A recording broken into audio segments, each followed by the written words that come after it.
So in this video, we're going to go into fine detail about these engines here. Yes, sir, Ski. We got the small block Chevy right here. You can already tell by the main caps that this LS engine right here is going to be a champion on the dyno.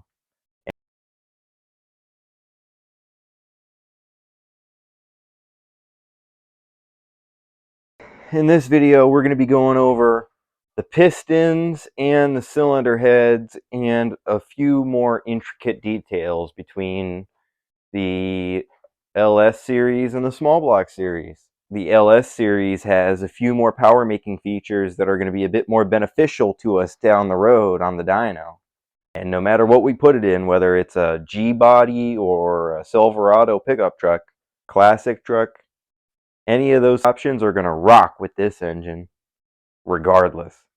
Starting off on the small block side, we have really small rectangles. I can't even call that an intake port because, well, it's hardly a port at all. On the LS cylinder heads, we have cathedral ports.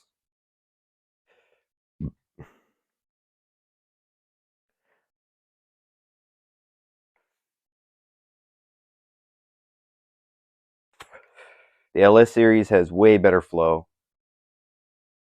For the small block series, we got rectangle exhaust ports.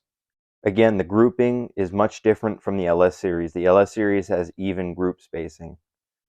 On this LS side, we've got even spacing on every exhaust port. The small block series might even have larger exhaust ports, but I don't know.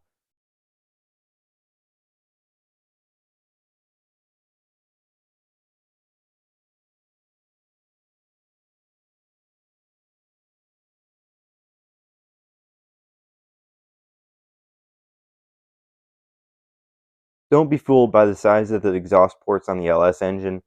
It makes it much easier to run short tube or long tube headers. Because of the architecture on the small block engine, long tube headers are kind of counterintuitive. You can run a more high performance exhaust on the LS cylinder head, so that's what I'm looking for.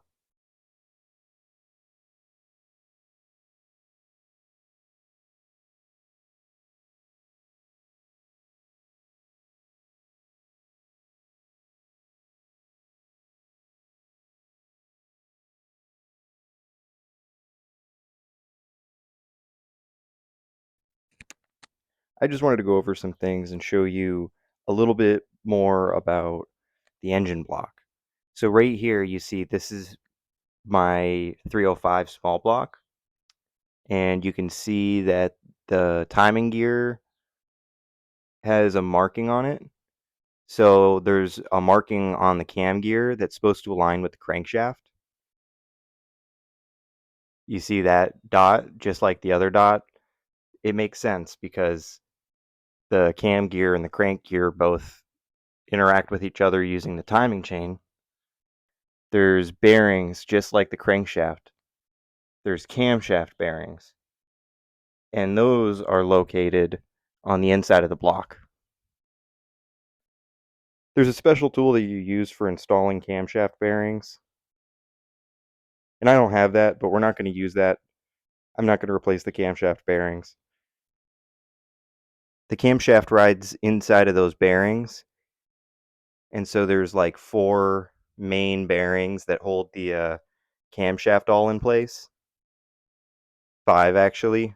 And there's a couple other major differences that are very important that I do not want to skip. So we'll start off with the fuel pump.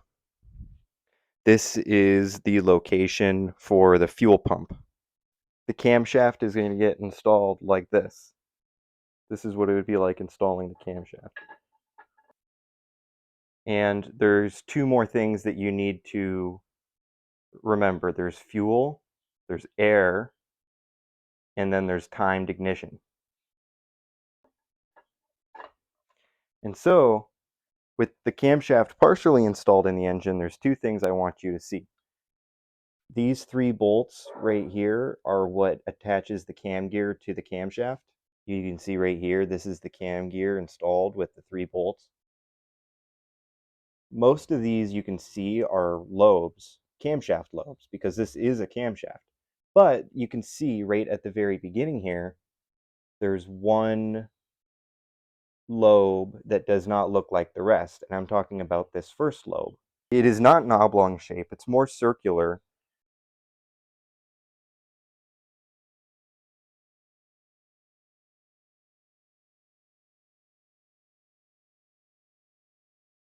This is what operates the fuel pump. So like I mentioned, this is the fuel pump right here. So we covered the fuel. Now you can see on the back side of the camshaft, there's this spiral cut gear right here. And this spiral cut gear operates two different functions. So the spiral cut gear does two different things. On the back end of the engine, there's the oil pump here. And on the top side of the engine, we have this right here. This is the hole for the distributor. And you can see straight through, there's the hole for the oil pump. Both the oil pump and the distributor are operated by this spiral cut gear at the end of the camshaft. And both of those tasks are accomplished by the camshaft rotating. So that's just a little bit about small block engines and how they operate. You've got the distributor, you've got the oil pump, and you've got the fuel pump. And all of those, and you've got the timing chain. All of those components work together to give you a functioning engine. With the LS series, you can notice there is no fuel pump. Again, there is no fuel pump.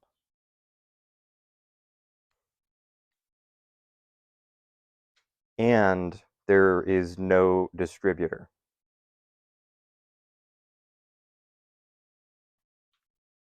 These grooved teeth right here are slots that interact with the oil pump on the LS engines.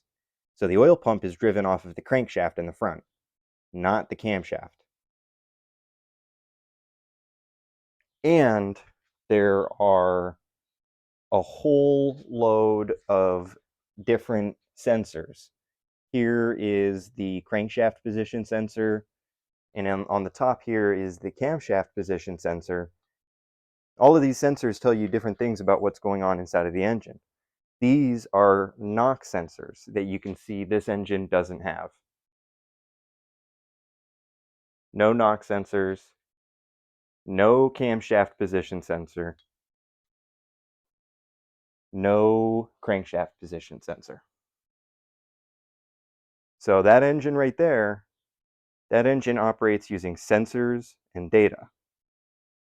This engine right here, this engine operates using mechanical principles and a distributor. So this engine operates using basic mechanical and electrical principles.